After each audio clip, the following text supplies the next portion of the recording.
Hola a todos, mi nombre es Óscar Calderón y es un gusto recibirlos en este su curso de Gestión Financiera Operativa. Para esta semana número 6, según nuestra planificación, vamos a revisar los contenidos sobre riesgo y rendimiento. Vamos a ver cuál es la relación que existe o la compensación que existe entre estos términos.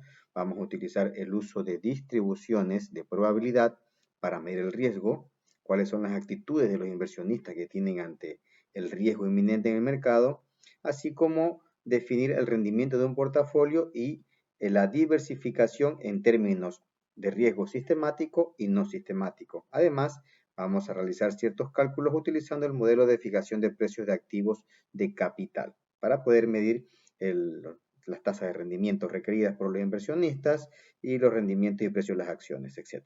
¿Sí? Así como finalmente vamos a definir los mercados financieros y sus tres formas de presentarse en el contexto eficiente del mercado. Sin más preámbulos, comencemos.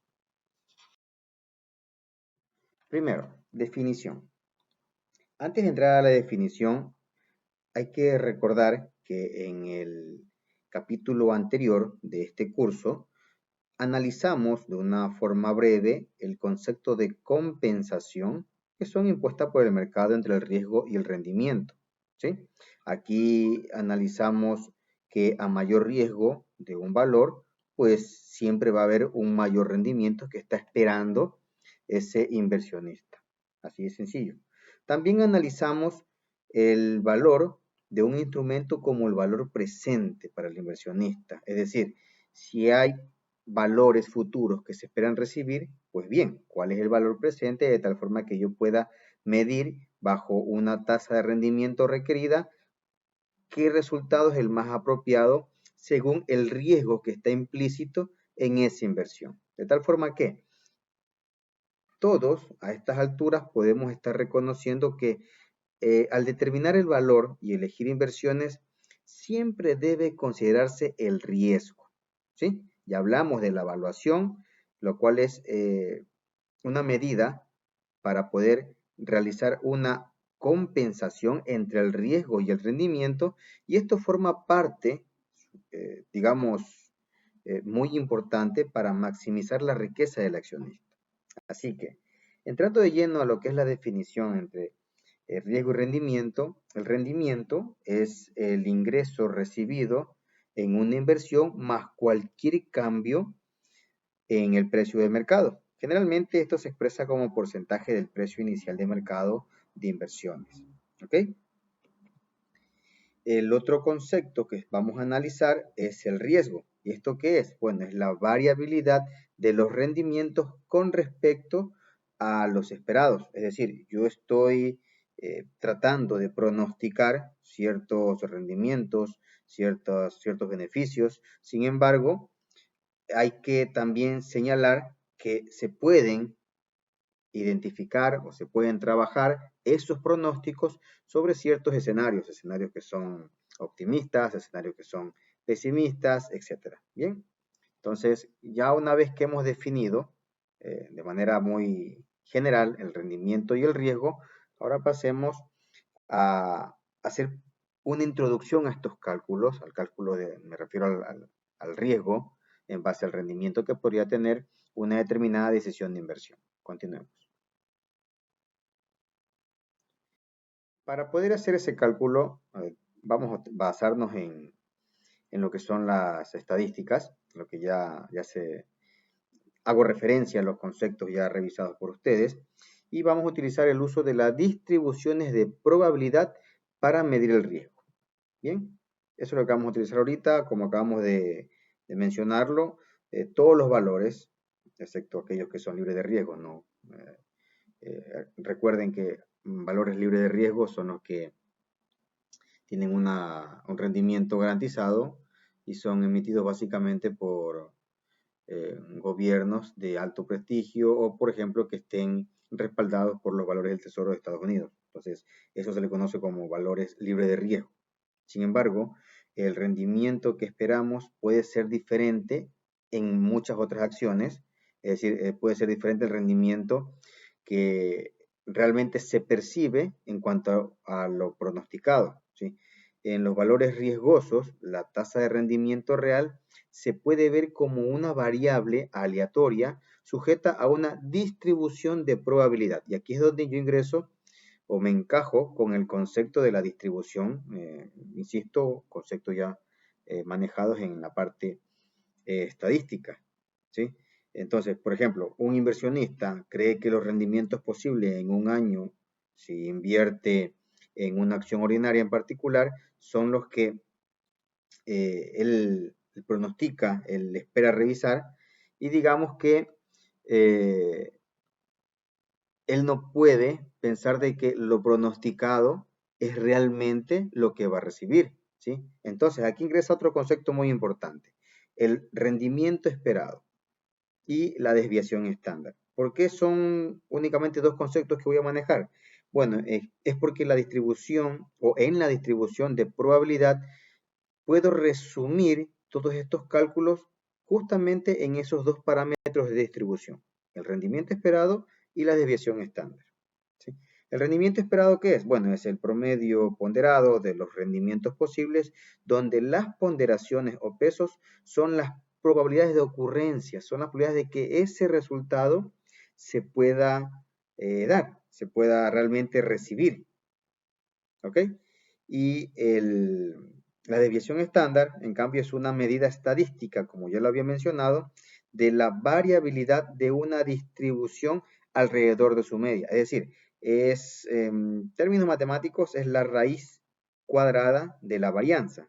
Entonces, para poder entenderlo, veamos una siguiente distribución de rendimientos posibles, ojo, con esta palabra, son rendimientos pronosticados y los cuales les voy a presentar en una tabla. Pero antes de entrar al cálculo matemático, tenemos que definir esto o concluir estos conceptos en que cuanto mayor sea la desviación estándar de los rendimientos, mayor será su variabilidad. Y ojo, si mayor es su variabilidad, mayor va a ser el riesgo de esa inversión que se quiere realizar, ¿sí? Entonces tengamos esto en cuenta como una conclusión general de la desviación estándar. Ok. Al proceso de medición matemático. Entonces, primero veamos esta distribución, como les mencionaba a ustedes, de los rendimientos posibles y también de su probabilidad de ocurrencia. Es decir, que existe en diferentes escenarios una probabilidad de que ocurra ese rendimiento posible. Entonces, un rendimiento posible, ¿cuál puede ser? Por ejemplo, el primer renglón puede ser que pierda a razón del 10%. Y para que ocurra esa pérdida, hay un escenario del 5%, ¿sí? En el otro extremo, puede ser que tenga un rendimiento del 28%. Y para que eso ocurra, también existe una probabilidad de que pase en un 5%. De tal forma que, si ustedes observan en la tabla, ven algunos rendimientos posibles, algunos rendimientos que pueden ser pronosticados por el inversionista según el comportamiento del mercado o de la industria que quiera invertir, pero también él los compara, digo él porque necesariamente es quien corre el riesgo, es el dinero del inversionista. Entonces, él debe hacer una comparación, puede valerse obviamente de los resultados de ciertos índices a nivel mundial como el ISAP 500, etcétera, ¿no? Eso es indiferente de qué utilice, porque dependiendo de en qué mercado se encuentre, mercado americano, mercado europeo, etcétera, ¿no? Entonces, él puede analizar cuál es el comportamiento del mercado y decir, bueno, en un escenario muy probable, que para este caso que tenemos aquí es, digamos, el centro, tiene un rendimiento posible del 9% y de que ocurra ese rendimiento tiene una probabilidad del 30%. Entonces, estos son los escenarios que básicamente el inversionista analiza y que en este momento vamos a explicar teniendo esa información, de pronóstico, de ocurrencia sobre ciertos rendimientos posibles, cómo podría llegar a estimar cuál es el riesgo de esos escenarios o de esta ponderación que se quiere realizar. Bien. Entonces, primero, ¿qué es lo que hago? Calcular el rendimiento esperado, ¿sí? ¿Cómo lo hago? Bien, veamos el primer renglón. Señalemos el primer renglón para el ejemplo. Vamos a encerrarlo aquí. Listo, ahí está encerrado. Ese es el renglón que voy a calcular. ¿Sí? ¿Cómo lo hago? Bueno, tal y como está la fórmula ahí, multiplico el rendimiento posible por la probabilidad de ocurrencia, en este caso menos 0.10 por 0.05. ¿Ok? Entonces tengo ya el cálculo del rendimiento esperado y lo mismo hago con cada uno de los escenarios, con cada uno de los rendimientos posibles según el nivel de ocurrencia que se estime para este tipo de acciones, ¿correcto? Para este tipo de inversiones. ¿Correcto? Entonces, una vez que obtengo los resultados del cálculo del rendimiento esperado, lo que hago es la sumatoria y obtengo el rendimiento esperado global de de esta probabilidad de ocurrencia y de estos posibles rendimientos. Eso es el cálculo o el rendimiento global esperado en este conjunto de escenarios. Bien, entonces, cuando tengo ya el rendimiento esperado, insisto, esto es global porque se suman todos los escenarios, hay un rendimiento esperado del 0.09, ahora yo puedo ya utilizar esa información para calcular la varianza, ¿sí? Entonces, el cálculo de la varianza, ¿cómo lo hago? Bueno, tal y como está allí en la fórmula, en la parte superior de esa última imagen que coloqué en la pantalla, ustedes observan que vamos a calcular para esta ocasión, calculemos el segundo renglón, ¿ya?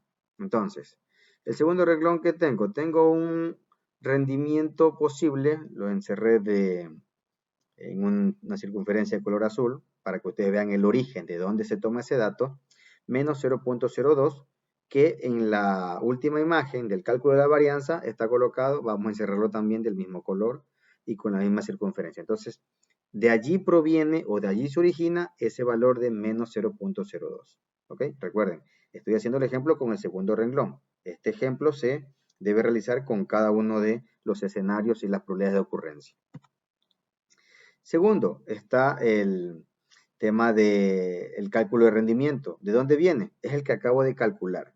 Recuerden que al hacer la sumatoria, el rendimiento esperado es de 0.09, pues de allí viene ese valor. Vamos haciendo con una flecha para que ustedes vean de dónde se origina y ese valor, como es general, ya lo indiqué hace un momento, es el promedio de todos estos rendimientos posibles, se lo ubica o se lo calcula con todos los escenarios para el cálculo de la varianza.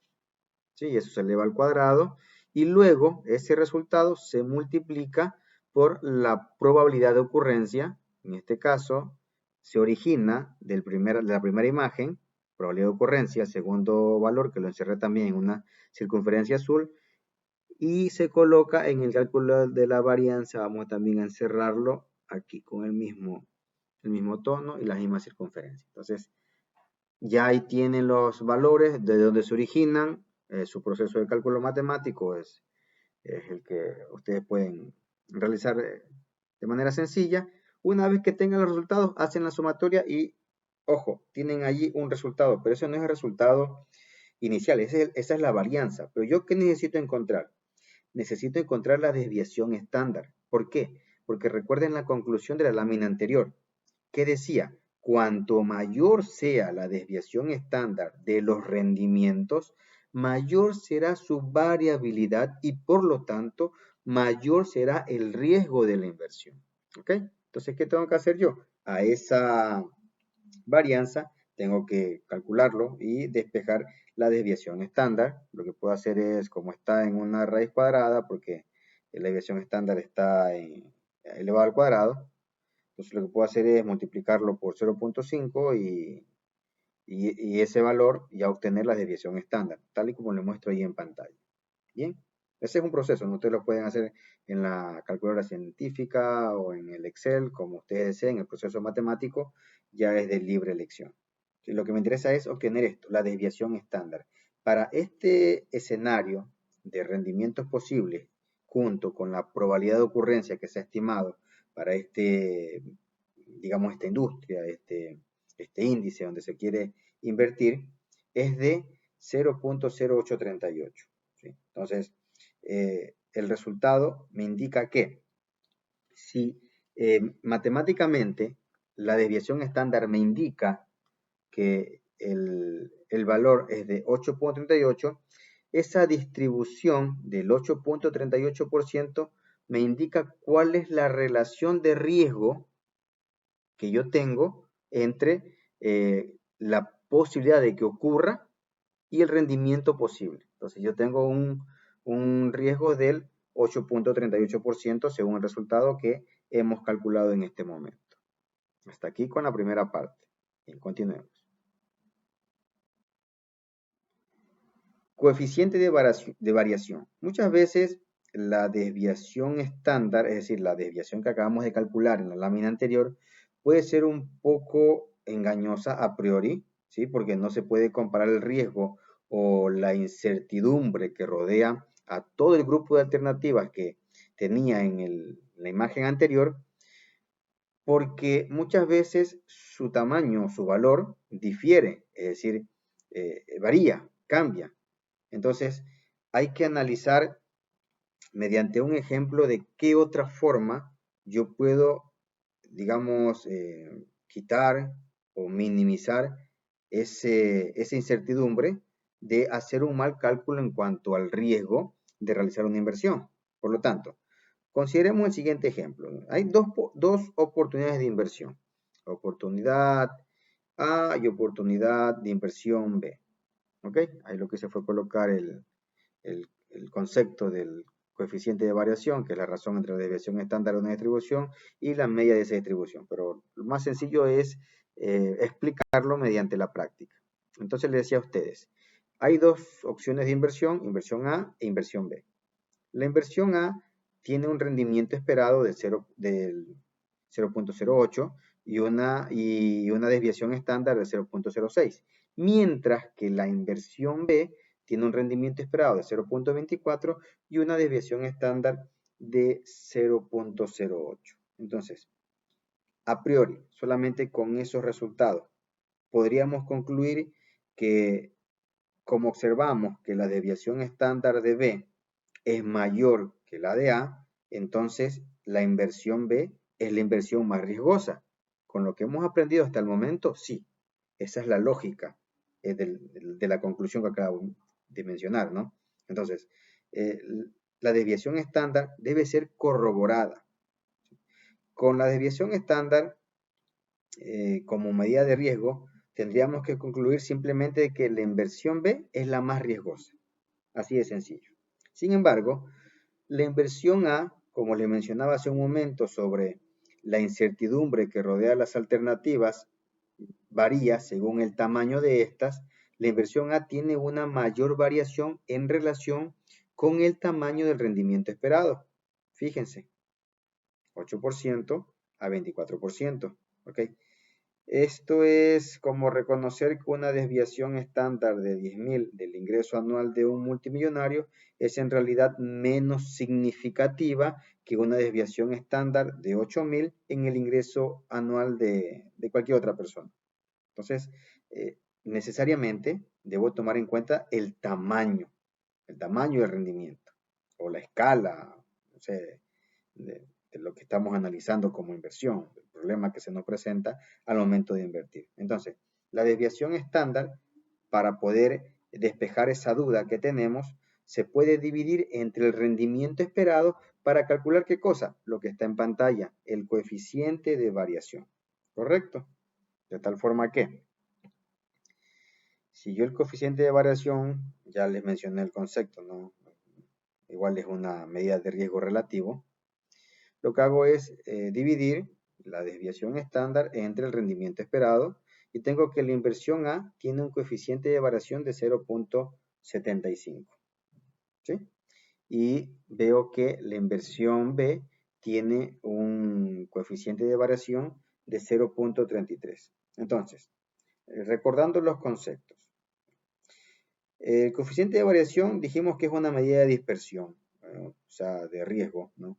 Es decir, una medida relativa de riesgo por unidad de rendimiento esperada. Entonces, cuanto mayor sea el coeficiente de variación, mayor será el riesgo relativo de la inversión. Insisto, recordando los conceptos de estos instrumentos estadísticos, ¿no? usando el coeficiente de variación como muestra de medida de riesgo, podemos nosotros concluir que la inversión A con un coeficiente de variación de 0.75 es la más riesgosa, o deberíamos considerarla como la más riesgosa que la inversión B. ¿Por qué? Porque el coeficiente de variación es igual solamente a 0.33. Entonces ya aquí ya dispersé esa incertidumbre que tenía en cuanto a las alternativas, invertir en la opción A o en la opción B. Ya me estoy dando cuenta que la opción A es más riesgosa que la opción B. En consecuencia, ya lo mencioné, pero lo repito para dejar finalizada esta parte, usando el coeficiente de variación como muestra, como nuestra medida de riesgo, la inversión A con un coeficiente de variación de la distribución del rendimiento de 0.75 se considera más riesgosa que la inversión B, cuyo coeficiente de variación es igual a 0.33. ¿Okay? Entonces, el coeficiente de variación es muy importante porque nos ayuda a poder eliminar esa incertidumbre cuando la división estándar únicamente me muestra es el cálculo de los rendimientos posibles con los escenarios de ocurrencia, pero no considera mucho el tamaño de la inversión. ¿Ok? Entonces, hasta allí quedamos claros con la importancia del coeficiente de variación. Ahora, como estamos hablando de inversiones, como estamos hablando de la decisión o del riesgo que tiene que medir un inversionista, hay que analizar también un perfil de riesgo, ¿sí? Es decir, cómo se siente un inversionista cuando se presenta un escenario no muy prometedor o un escenario no muy claro en cuanto a una decisión de invertir. Entonces, aquí hay una serie de conceptos, una serie de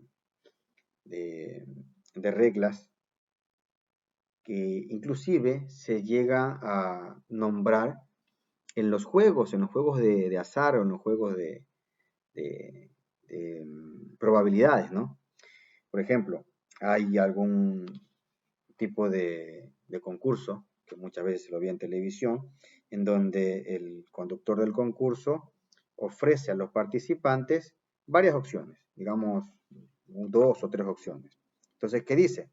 Detrás de una puerta o detrás de esta opción hay $10,000 en efectivo, pero detrás de la otra puerta hay algo, una llanta vieja, un neumático viejo que en el mercado no vale nada. Entonces, usted elija y usted pueda que tome la opción o la puerta número uno y para reclamar su premio. Pero antes de poder escoger su premio, el conductor siempre le dice y le ofrece una suma de dinero para que usted ya no tome esa opción uno, sino que tome la opción 2, ¿sí? Entonces, algunos de ustedes recordarán, o quizás otros lo habrán visto, este tipo de escenarios en donde lo que se pretende es que la persona que va a tomar la decisión pueda medir el riesgo. Supongamos que decide que si el conductor, o sea, usted es participante, que si el conductor, quien lleva el programa, le dice que le ofrece $2,999 o menos, y usted eligiera el premio detrás de la otra puerta. Entonces, con $3,000 no puede decidirse bien, pero con 3,001 o más tomará el efectivo ofrecido y usted va a desistir de la puerta 1 que había elegido. Entonces, viene el conductor y le ofrece, digamos, 3,500. Entonces, ¿usted qué hace? Toma el efectivo y ya no juega, ¿sí? Pero al darse cuenta de esa elección, ¿qué pasó en el concurso? Ya el conductor que lleva el programa dice, ah, bueno, entonces, como aceptó la oferta que yo le dije, aquí está el premio que usted acaba de renunciar. Y efectivamente acaba usted de perder los $10,000 que estaban detrás de esa puerta. Entonces, en definitiva, y por montos, acaba de perder. ¿Sí? ¿Qué tiene que ver toda esta historia que les acabo de relatar con el tema de riesgo y rendimiento? Bueno, en realidad tiene que ver todo.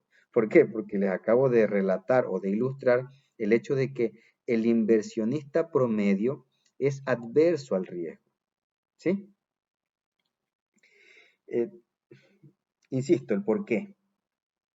Digamos que usted, si habían dos puertas, usted tenía la oportunidad de obtener $10,000 o nada. ¿Sí? Si se quedaba con el premio de la puerta número 1, ganaba los 10,000. Si escogía otra puerta, pues se quedaba asignada. Entonces, el valor esperado, aquí viene la conjunción de conceptos. El valor esperado de conservar una puerta, ¿de cuánto es? Es del 50%, o sea, de 5,000. ¿Sí? Pero te quedas con el 50%, 5,000, o se queda con cero. ¿Sí?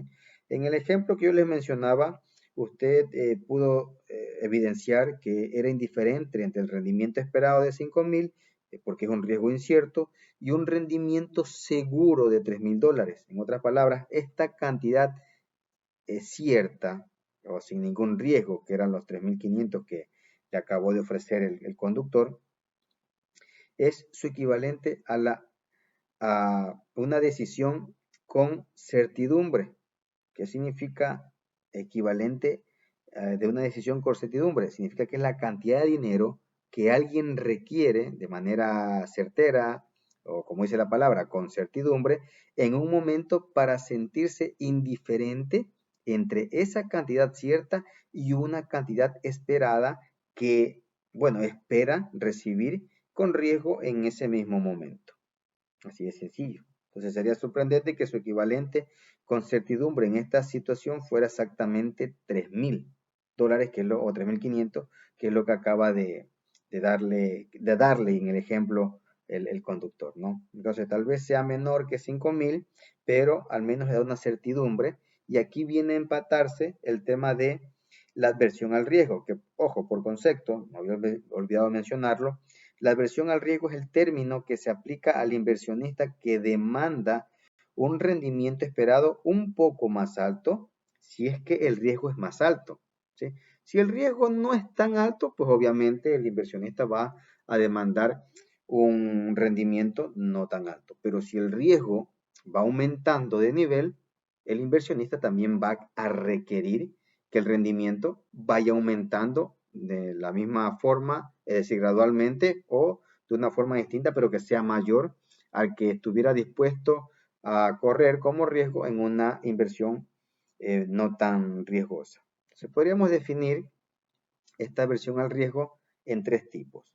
Primero, el equivalente con certidumbre. Recuerden cuando les mencionaba con certidumbre era de que usted conocía un valor real, que ya tenía conocimiento de ese valor. Es cuando es mayor, perdón, cuando es menor que el valor esperado. Vean cómo está ahí en la primera gráfica. Dice el equivalente con certidumbre menor que el valor esperado. ¿Qué significa? Que hay aversión al riesgo, que el inversionista necesita que el rendimiento sea más elevado porque el riesgo es alto, ¿sí? El segundo escenario es el equivalente con certidumbre es igual al valor esperado. Entonces aquí es indiferente el riesgo. Puedo tener, por ejemplo, en el ejemplo, sí, en el caso de los $10,000, yo les decía a ustedes, usted tiene una probabilidad, si es que yo utilizo el concepto de valor de dinero en el tiempo, de $5,000, o sea, el 50%. Entonces, si le dan $5,000, ya es indiferente el riesgo. Indiferente si gana o si pierde, $5,000 es un equivalente con certidumbre al valor esperado. ¿Ok? Y por último, el escenario de el equivalente con certidumbre, pero que es mayor que el valor esperado. Entonces aquí sí, yo voy a preferir arriesgarme. ¿Por qué? Porque voy a recibir un valor mayor al esperado. Entonces aquí ya hay una preferencia por el riesgo, y en estos tres escenarios, digamos, podría encasillarse la decisión o la personalidad de muchos inversionistas, ¿sí? Debe verse, digamos, con desconfianza a cualquier persona que asegure altos rendimientos para inversiones de bajo riesgo. ¿Por qué hago esta última aclaración? Porque toda inversión conlleva un riesgo, y ese riesgo se puede medir en base a los indicadores de mercado. Entonces, insisto nuevamente, jóvenes o quienes me escuchan, cualquier rendimiento por encima, insisto, por encima de los rendimientos normales en decisiones similares debe llevarles a ustedes a un análisis, un análisis un poco más profundo, a una desconfianza tal de que no se ha permitido el simplemente dejarse llevar por un rendimiento alto cuando no estoy midiendo correctamente el riesgo. Y de estos casos se han escuchado muchos actualmente, eh, y no es nuevo, pues el escenario se ha presentado desde mucho, mucho antes, después de la Segunda Guerra Mundial, con el tema de la pirámide de Ponzi. Ese es uno de los ejemplos más claros en cuanto a pretender ganar un rendimiento alto sin medir el riesgo. Y obviamente mucha gente salió estafada con ese tipo de negocios piramidales que se están repitiendo en la actualidad, pero en diferentes escenarios. Entonces hay que tener mucho cuidado con rendimientos muy por encima de lo habitual. ¿Ok? Bueno, analizamos cada uno de los escenarios, así que continuemos. Riesgo y rendimiento en el contexto de un portafolio. Bien, el rendimiento esperado de un portafolio es simplemente ¿qué cosa? Es un promedio ponderado de los rendimientos esperados de los valores o también de las acciones que constituyen ese portafolio. Por lo tanto, yo aquí les muestro a ustedes el contexto de un portafolio. ¿Cuál es el rendimiento de un portafolio? Bueno, básicamente es utilizar otra vez la covarianza, y yo aquí tengo que analizar dos cosas: si la covarianza es positiva o si la covarianza es negativa. No, inclusive también podría analizar un tercer escenario, si la covarianza es cero. Entonces, la primera parte, si la covarianza es positiva, ¿qué indica? Indica que en promedio las dos variables se mueven juntas. Me refiero a riesgo y rendimiento, ¿sí? En cambio, una covarianza negativa sugiere que en promedio las dos variables se mueven en direcciones opuestas. ¿Ok? Entonces, entre más alto sea el rendimiento, menor va a ser el riesgo. Un escenario muy poco probable, pero en teoría existe, según los resultados. Y yo creo que más que los resultados es según el tipo de industria, de mercado en el que se esté tratando de incursionar como inversionista. Y por último, les decía a ustedes que también puede existir una covarianza de cero, ¿sí? Muy poco probable, pero matemáticamente puede surgir.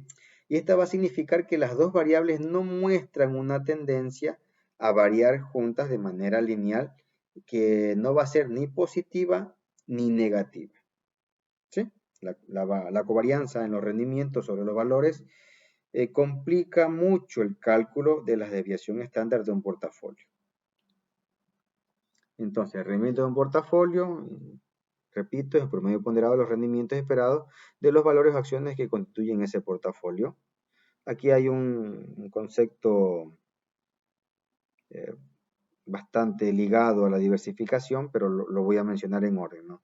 El riesgo de un portafolio, la importancia de la covarianza es que la covarianza es una medida estadística del grado en que las dos variables, o sea, el rendimiento sobre los valores, se mueven juntos. Y la diversificación en el contexto de un portafolio es simplemente dispersar el riesgo en varios bienes o inversiones. Entonces, la idea es dispersar el riesgo entre muchas otras opciones que se presenten en el mercado, ¿sí? Muchas veces en nuestro lenguaje cotidiano o en las expresiones comunes nos conlleva, nos incita a hacer, eh, a diversificar nuestras decisiones. Como por ejemplo el adagio o el dicho: no hay que poner todos los huevos en la misma canasta. ¿Qué nos está diciendo? Que no se arriesgue, no arriesgue todo en un solo lado, ¿sí? Diversifique, disperse el riesgo, tal y como está el concepto que hay en pantalla. Recordando también que los beneficios de la diversificación en la forma de reducción del riesgo ocurren siempre y cuando, ojo, siempre y cuando las acciones no tengan una correlación perfecta y positiva. ¿A qué me refiero? No me sirve a mí de nada comprar acciones de una misma industria. Digamos que la industria metalúrgica y tengo todo mi dinero, como inversionista estoy hablando, colocado en la industria de la metalurgia. ¿Por qué no puedo hacer eso? Porque no estoy diversificando, no estoy aplicando el concepto de la diversificación para disminuir el riesgo. ¿Sí?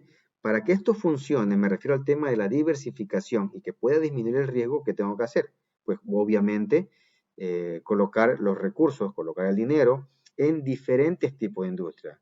Industria de alimentos, en siderurgia, en metalurgia, en acciones de bolsa de valores, etcétera, ¿no? Entonces, allí sí la diversificación tiene un efecto positivo porque se espera que en al menos más del 50% de ese grupo de portafolio que usted posee o de ese grupo de empresas que conforman su portafolio, dicho propiamente, no tiendan todas a perder, sino que si alguna pierde, al menos dos ganen, etcétera, ¿no? Entonces, esa diversificación mejora el rendimiento y obviamente dispersa, como dice el concepto, dispersa el riesgo en las inversiones. Ahora, este riesgo se presenta en dos grupos, o más bien, el riesgo total de una inversión lo podemos dividir en dos. Veamos a continuación a qué me refiero. Se puede dividir en riesgo sistemático y se puede dividir en riesgo no sistemático. ¿Qué es el riesgo sistemático? Bien, es la variabilidad del rendimiento sobre acciones o portafolios asociada con cambios en el rendimiento del mercado como un todo. ¿Sí? Son factores de riesgo que afectan al mercado global. Y el riesgo no sistemático es la variabilidad del rendimiento sobre acciones o portafolios no explicada por los movimientos de mercado en general. Estas se pueden evitar mediante la diversificación, como lo había mencionado anteriormente. ¿Ok? Entonces, en el gráfico que les acabo de mostrar, vean cómo se muestra los riesgos, el riesgo total, combinando su estructura entre la sumatoria del riesgo no sistemático y la sumatoria del riesgo sistemático. ¿Ok? Entonces, como dije, no, la primera parte, el riesgo sistemático, se debe a factores de riesgo que afectan al mercado global, como por ejemplo los cambios en la economía del país, por ejemplo puede ser también en las leyes fiscales o las reformas que existan a las leyes fiscales, o un cambio, digamos, en la situación de energía mundial que afecta a muchos factores de producción. Bien, estos son los riesgos que afectan a los valores en conjunto. Y en consecuencia, este tipo de riesgo sistemático no puede diversificarse hacia otro lado. No puedo yo pretender eliminar un riesgo que exista en la parte de la reforma de las leyes fiscales, ¿sí? Hacia otro tipo de acción, ¿no? Es imposible, por no utilizar otra palabra adecuada, pero realmente no se presenta el caso y por eso en los diferentes textos o en la literatura que ustedes revisen van a encontrar que el riesgo sistemático no puede diversificarse. ¿Sí? El riesgo como tal existe. ¿Sí? El segundo componente de riesgo total les mencionaba a ustedes que era el riesgo no sistemático, que es un riesgo único, o sea, no engloba a todas las empresas como si lo hace el riesgo sistemático, sino que únicamente afecta a una compañía en particular o una industria en particular. Es independiente de los factores económicos, políticos u otros que afecten a todos los valores de manera sistemática. ¿Ok? Entonces, para ponerles un ejemplo, una huelga de trabajadores, me refiero, ¿no? Fuera de una empresa solamente afecta a quién, a esa empresa, no afecta a las otras empresas. Un ejemplo un poco más general puede ser también cuando ingresa un competidor. Tal vez comience a producir lo mismo o el mismo producto o un avance tecnológico quizás también convierta en obsoleto un producto existente. ¿Pero a quién afecta? Únicamente afecta a las empresas que están relacionadas con ese bien o con ese servicio que este competidor está ingresando en el mercado. Bien, correcto. Entonces observamos ahí la desviación estándar de rendimiento del portafolio y el riesgo total, que está conformado por el riesgo no sistemático y el riesgo sistemático. Como conclusión, recuerden, el riesgo sistemático no se puede diversificar y está colocado entre paréntesis, es inevitable. Y el riesgo no sistemático sí es un poco evitable, porque dependiendo cómo se comporte el mercado, yo decido si salirme o no del mismo, es decir, vendo las acciones o compro más. Bien, hay un modelo, como se muestra en pantalla, modelo de fijación de precios de activos de capital, o también conocido como MPAC, el cual me permite a mí, con base al comportamiento de los inversionistas, me refiero a la aversión al riesgo que posean, cómo puedo relacionar a manera de equilibrar el riesgo y el rendimiento esperado para cada valor. En un mercado en equilibrio, si estoy haciendo una suposición, una acción debe ofrecer un rendimiento esperado correspondiente a su riesgo sistemático. Ojo, correspondiente a su riesgo sistemático.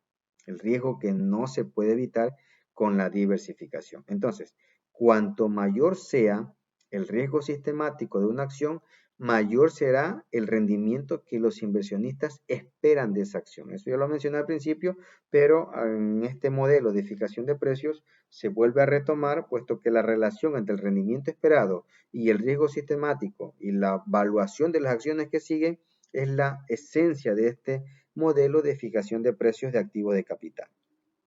¿Quién lo introdujo al ámbito de la administración financiera? Pues bien, fue el señor William Sharpe, que es galardonado con premio Nobel, y este modelo fue desarrollado desde 1960. Inclusive desde ese periodo hasta la actualidad ha tenido importantes implicaciones para las finanzas. No estoy diciendo que no existan otros modelos. Sí, existen otros modelos que también intentan captar el comportamiento del mercado. Sin embargo, este modelo MPAC se basa en un concepto muy sencillo y se puede aplicar en cualquier ámbito real que usted pueda necesitar.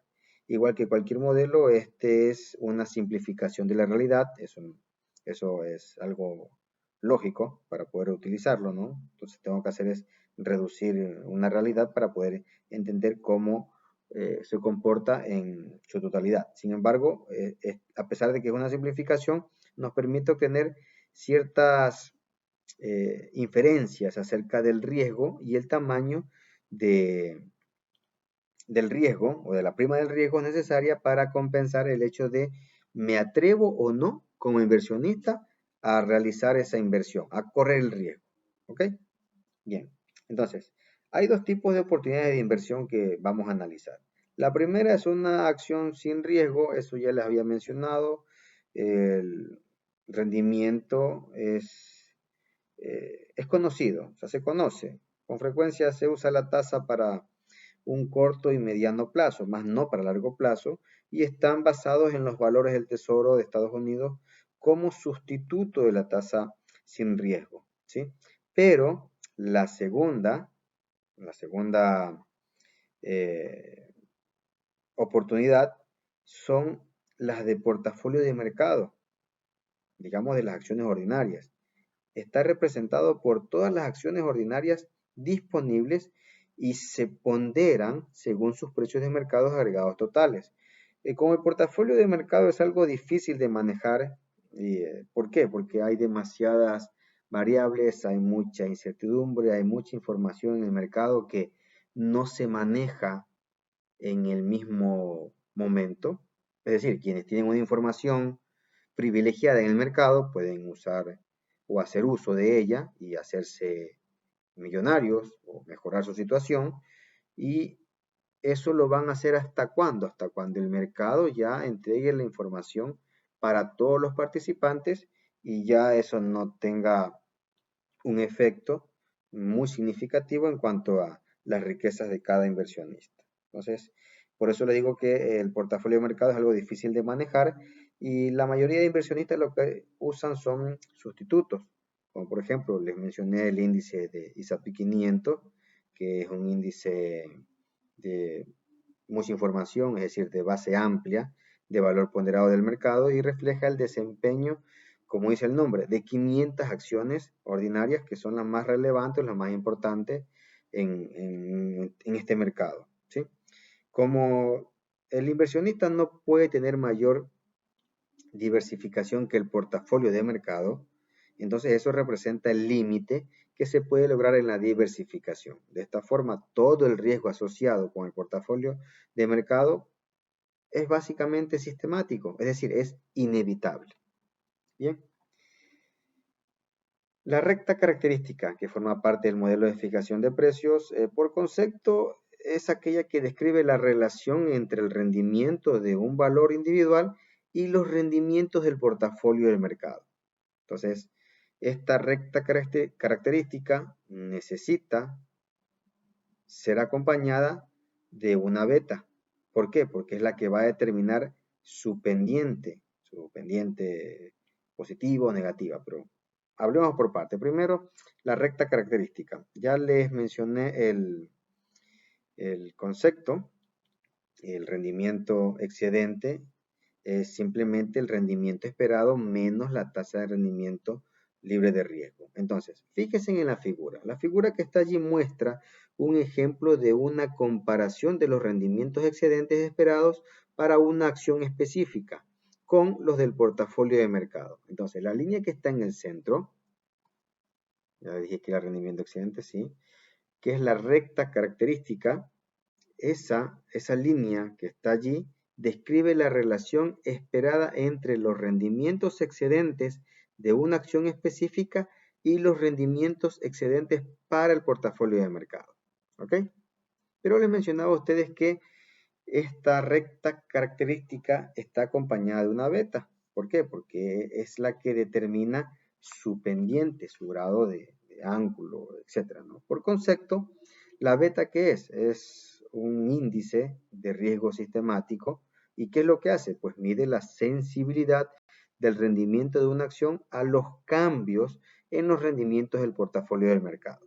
Entonces, la beta, dicho de otra manera, la beta de un portafolio es simplemente el promedio ponderado de todas las betas de las acciones individuales que se incluyen en un portafolio. ¿Correcto? Veamos esa gráfica. En esa gráfica lo que encontramos nosotros son tres tipos de betas, ¿no? Entonces, digamos que una beta, la que está aquí en el centro, una beta de 1, igual a 1, es aquella cuyo cambio en el rendimiento excedente sobre el portafolio de mercado excede la relación entre ellas. Es decir, o dicho de otra forma, si la pendiente es 1, los rendimientos excedentes de la acción varían proporcionalmente con el rendimiento excedente para el portafolio de mercado. En otras palabras, la acción, o sea, la acción de la empresa, la acción que se compra, tiene el mismo riesgo sistemático que todo el mercado. Si el mercado sube y ofrece un rendimiento excedente del 5%, por ejemplo, en un mes, ¿qué esperaríamos? Esperaríamos que en promedio el rendimiento excedente de la acción sea también del 5%, ¿correcto? Entonces, esa es la relación que muestra. Ahora, una beta, una pendiente mayor que 1, significa que el rendimiento excedente de la acción varía más que proporcionalmente con el rendimiento excedente del portafolio del mercado. Dicho de otra manera, tiene más riesgo inevitable que el mercado como un todo. Este tipo de acción con frecuencia se llama inversión agresiva. ¿Bien? ¿Por qué? Porque corre más riesgo. Por último, una pendiente menor que 1 o una beta menor que 1 quiere decir que el rendimiento excedente de la acción varía menos que proporcionalmente con el rendimiento excedente del portafolio de mercado. Este tipo de acción suele llamarse inversión defensiva porque el riesgo es un poco más bajo, ¿no? Bien, esos son los tres tipos de riesgo o de relación entre las diferentes betas que se muestran en ese gráfico. Y la recta característica puede estar definida en cualquiera de estos ángulos o en cualquiera de estas inclinaciones. Es decir, una beta mayor que 1, una inversión agresiva, una beta igual a 1, que es una relación o un riesgo directamente similar. Es decir, le decía a ustedes que si el rendimiento del excedente sobre la acción es de 5, pues el rendimiento de excedente sobre el portafolio también va a ser de 5. ¿Ok? Y también puede la recta característica estar en una beta o una inclinación menor que 1, que es defensivo, porque hay menor riesgo que se toma. Entonces, cuanto mayor sea la pendiente de la recta característica de una acción, como lo describe su inclinación o como describe la beta, mayor será el riesgo sistemático. ¿Qué significa esto? Que para ambos movimientos, es decir, hacia arriba o hacia abajo, en los rendimientos excedentes de mercado, los rendimientos excedentes de la acción individual serán mayores o menores dependiendo de qué? Dependiendo de su beta. ¿Correcto? Dependiendo del índice de riesgo sistemático que existe en el mercado. Bien, continuemos. Tasas de rendimiento requeridas y la recta de mercado de valores. Si suponemos que los mercados financieros son eficientes y que los inversionistas como un todo se diversifican con eficiencia, el riesgo no sistemático sería un asunto que no nos preocupa mucho, un asunto menor. Su riesgo sistemático se convierte en el riesgo asociado con una acción que se vaya a pretender comprar o en acciones que se pretende invertir. Entonces, cuanto mayor sea la beta de una acción, mayor será el riesgo relevante de esa acción y, por supuesto, mayor será el rendimiento requerido por el inversionista. Bien, entonces, ¿qué es lo que voy a hacer ahora? Como ya analizamos gráficamente la recta característica y los diferentes niveles de riesgo mediante la beta, ahora lo que voy a pretender es calcular ya matemáticamente esos rendimientos requeridos por el inversionista según el riesgo que va a correr. Entonces, para eso utilizo la fórmula que está en pantalla y para entenderla o para comprenderla, desglosemos cada una de sus siglas o sus variables. Primero, ¿qué es lo que estoy buscando? La tasa de rendimiento requerida para la acción. ¿Sí? Eso significa RJ.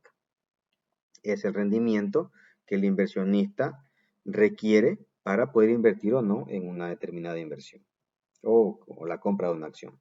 RF, ¿qué es? La tasa sin riesgo. RM o R sub M es el rendimiento esperado para el portafolio del mercado. Y BJ, ya lo mencionamos, es el coeficiente beta para la acción. ¿Ok? Entonces, ¿qué dice el ejemplo? Supongo que el rendimiento esperado sobre los valores del tesoro es del 8%. Cuando digo valores del tesoro, significa que esa es la tasa sin riesgo. ¿Ok? El rendimiento esperado del portafolio de mercado es del 13% y la beta de la corporación SV es, aquí se ponen los tres escenarios. La beta va a ser mayor que 1, igual a 1 y menor que 1. De tal forma que voy a calcular la tasa de rendimiento requerida por el inversionista para esa acción que va a comprar en tres diferentes situaciones de la beta. Insisto, mayor que 1, igual a 1 y menor que 1.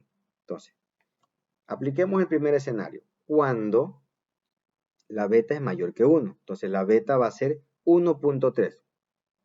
¿Estamos claros, no? Mayor que 1, 1.3. Bien. Entonces, lo que hago es reemplazar los valores en la fórmula que se colocó al principio. Y la tasa de rendimiento requerida por la acción es igual a la tasa sin riesgo.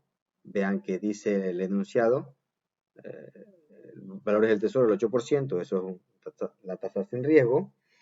Luego eso le suma el rendimiento esperado. Y dice el ejercicio que el rendimiento esperado del portafolio del mercado es de 13%. ¿Sí? Y finalmente bueno, hay que restarlo de la tasa sin riesgo y se multiplica por la beta. Para este escenario, insisto, es mayor que 1, por lo tanto el escenario es 1.3. ¿Qué significa esto? Eso me da como resultado que en promedio el mercado espera que SV Company o Corporation llegue a un rendimiento del 14.5% anual. ¿Sí? Ahora vamos con el siguiente escenario, en donde la beta es igual a 1. Entonces beta es igual a 1. Eso no cambia, no por lógica. Bien, hagamos el reemplazo de los valores y nos damos cuenta que en este escenario el rendimiento requerido para esas acciones por parte del inversionista es o será del 13%. Y el último escenario, me refiero a cuando la beta es menor que 1, en este caso va a ser 0.7, nos damos cuenta que al ser el reemplazo, el rendimiento requerido para la acción es de 11.5%. ¿Ok? Entonces ahí vemos los diferentes resultados o lo que el mercado espera que las acciones de la corporación SV tengan como un rendimiento en diferentes tipos de escenarios. Cuando la beta sea mayor que 1, cuando sea igual a 1 y cuando sea menor que 1. ¿Sí? ¿Por qué hago referencia a este escenario? ¿Sí? ¿Por qué resalto un poco más la beta? Porque si recordamos los conceptos que mencioné, esta medida es la más importante para los propósitos, ¿sí? ¿Por qué? Porque beta es simplemente la pendiente, es decir, el cambio en el rendimiento excedente sobre la acción entre el cambio en el rendimiento excedente sobre el portafolio de la recta característica. Estoy unificando todos los conceptos en este índice de riesgo sistemático. Bien, pero esos son los porcentajes de rendimiento. ¿Cuál sería el valor monetario? Bien, veamos los siguientes datos. Suponga que el dividendo esperado de SV Corporación es de $2 por acción. Bien, y que la tasa de crecimiento esperado anual en dividendos por acción es del 10%. Entonces, ahora, ¿cuál es el valor? ¿Cuál es el valor de esa acción según esos datos que tiene el mercado?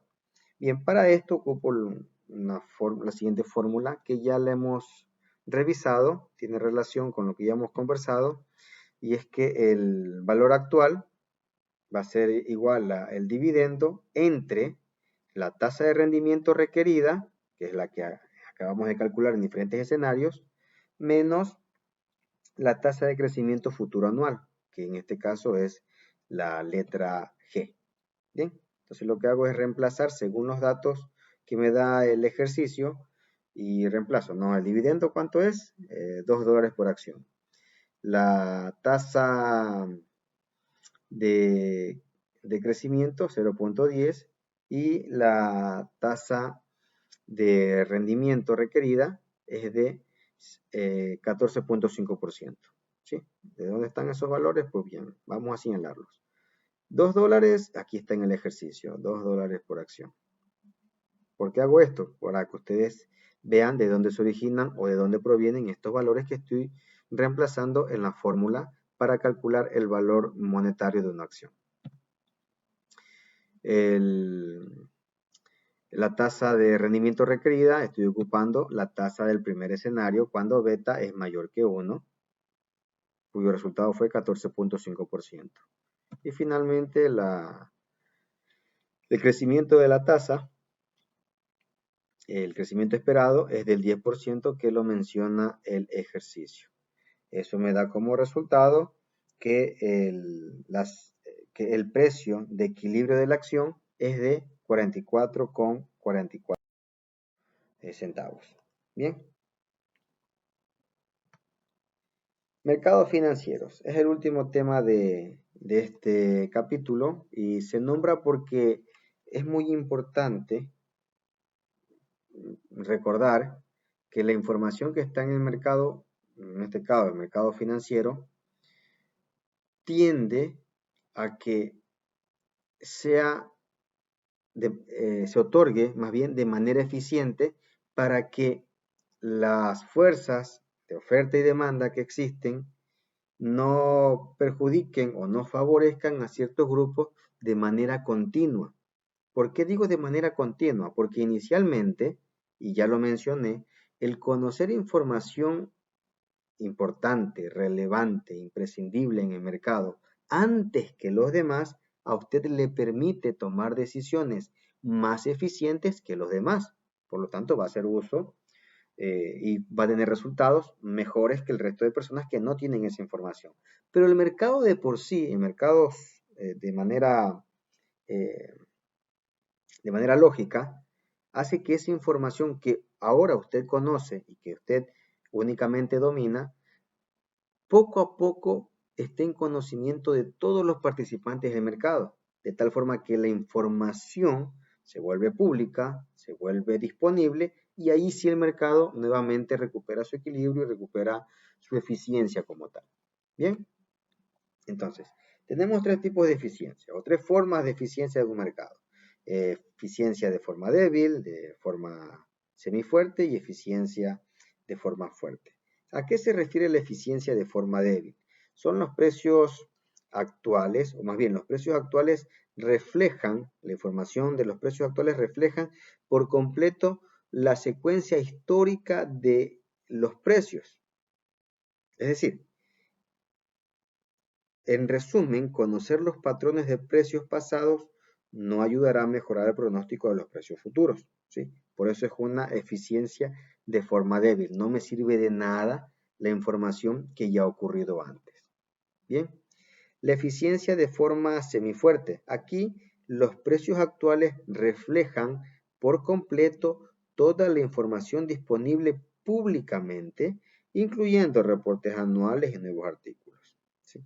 Sin embargo, hay una eficiencia de forma fuerte, que es cuando los precios actuales reflejan toda la información, tanto pública como privada. Esa es la diferencia entre la eficiencia de forma semifuerte, que únicamente muestra toda la información disponible pública, ¿sí? Pero la eficiencia de forma fuerte muestra tanto lo público como lo privado, ¿sí? ¿Esto qué es? Es información conocida ya al interior de ese mercado, ¿correcto? Entonces, la pregunta sería, ¿siempre existen mercados eficientes?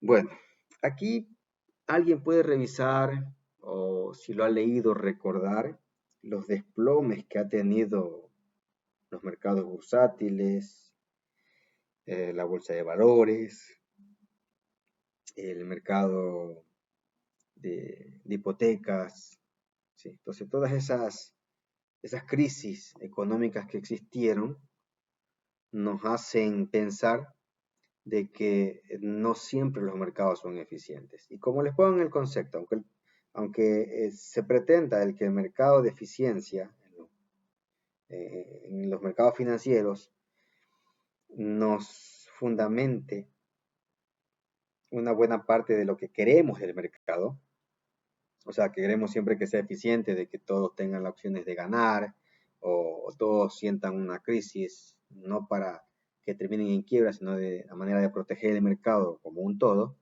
siempre hay que considerar o hay que tener en cuenta de que los hechos que se han suscitado a lo largo del tiempo nos sugieren que el mercado es eficiente, pero también tiene sus excepciones. No es eficiente toda la vida, ¿sí? Se recupera, llega a un equilibrio, la información se da a conocer a todos los participantes y nuevamente regresa a su equilibrio o a su origen de fuerzas de oferta y demanda, pero lógicamente, insisto, la evidencia, lo que ha pasado históricamente a lo largo de todos los años en que se han visto debacles o crisis económicas provocadas por el mercado financiero o por la información financiera que maneja el mercado, pues sí nos dicen que hay que tener mucha conciencia de que la información no siempre llega al mismo tiempo a todas las personas o a todos los individuos que forman parte o que participan en los mercados financieros, sino que hay unos que tienen la información con mucha mayor rapidez y por lo tanto toman decisiones con mucha mayor eficiencia que otros participantes u otros individuos en el mercado. Bien, hasta aquí con los conceptos de este capítulo. Para mejorar aquí hay ciertas preguntas y ciertos cálculos que ya están desarrollados, fueron ya desarrollados en el ejercicio, pero se plantean a manera de que usted pueda practicar y mejorar su dominio. Aquí tienen un grupo de preguntas relacionadas a todo lo realizado. Y puedo concluir de que ahora, con lo que hemos visto y con lo que usted va a practicar, ya comprende mejor la relación entre el riesgo y el rendimiento, y también está en la capacidad de mostrar cómo se mide ese riesgo o cómo se miden esos rendimientos esperados por parte de los inversionistas antes de realizar o antes de colocar sus recursos en inversiones de distinta naturaleza. Muchas gracias por su atención.